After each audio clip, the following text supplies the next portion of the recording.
안녕하세요.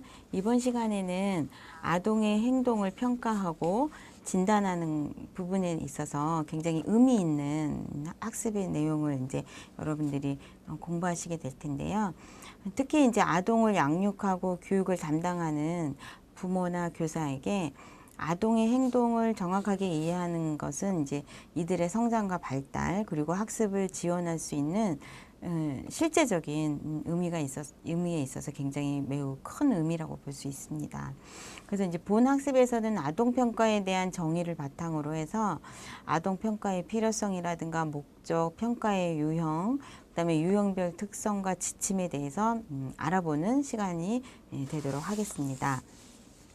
먼저 아동평가의 개념에 있어서 아동평가는 아동행동연구와 평가라는 두 가지 개념이 이제 같이 복합되어 있습니다. 그래서 아동행동연구란 아동이 속한 각 발달 단계별로 그들이 보여주는 행동적 특성을 체계적, 과학적으로 연구하는 것입니다.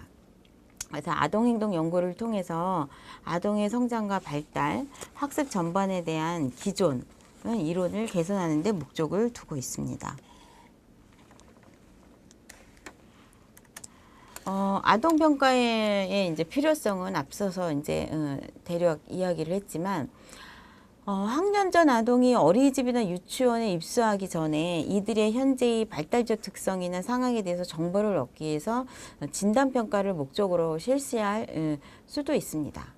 이런 부분에 대해서 얘가 어느 정도로 지금 발달 상태를 보이고 있는지, 어떤 어려움은 없는지, 이런 것들이 이제 교사나 다른 이제 뭐 보육 선생님이라든가 이런 부분들이 좀 알아야 그 아이를 적절하게 케어하고 교육할 수 있기 때문에 이제 그런 것들을 수집하기 위해서 이제 진단평가 차원에서 하는 경우가 있고요.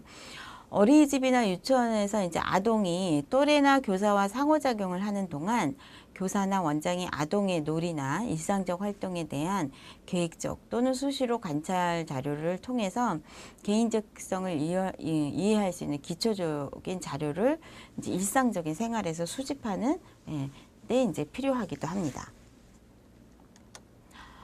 부모들은 이제 자녀들을 기간을 보낸 다음에 자신의 자녀에 대해서 교육에 대한 성과를 알고 싶어 해요.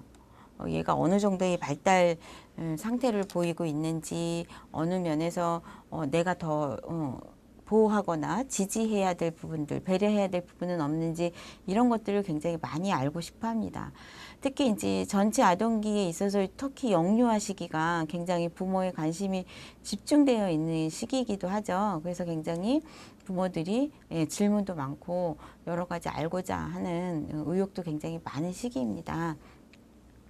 그래서 이제 지속적이고 체계적인 평가를 통해서 교사가 그런 이제 체계적인 평가들을 딱 자료를 제시했을 때 부모들은 더 신뢰감을 느끼고 이제 안정적으로 선생님에 대해서 귀 기울일 수도 있는 거죠.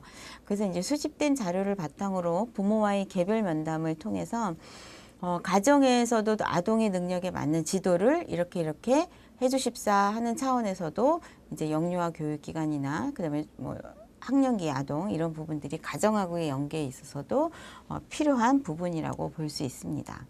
결국에는 이런 것들이 교육의 효과를 증대시키고 아이들의 발달을 더 잘 할 수 있도록 도와주는 매개체가 되겠죠. 그다음에 이제 아동평가의 목적은 아동의 영역별 발달 상황을 기술하고 연령 기준에 맞게 발달하고 있는지, 학년 전 아동이 전인적 성장과 발달에 기여하기 위해서 이제 그 평가를 하려고 합니다. 두 번째는 아동의 보육 및 교육을 담당하는 교사는 이들과의 상호작용, 학급 운영 전반에 관한 지속적인 피드백을 받음으로써 더 나은 교수를 위한 정보를 제공하려고 합니다. 그래서 이제 부모에게 지속적으로 자녀의 행동 발달 수준 및 변화를 보고하고 자녀에 대한 부모 이해를 이제 증진시키려고 합니다. 그래서 자녀 양육 태도, 부모의 역할 수행에 대한 객관적인 정보를 제공함으로써 보다 나은 부모 자녀 관계를 형성하여 아동 발달을 도모하는 데 이제 기여하고자 하고요.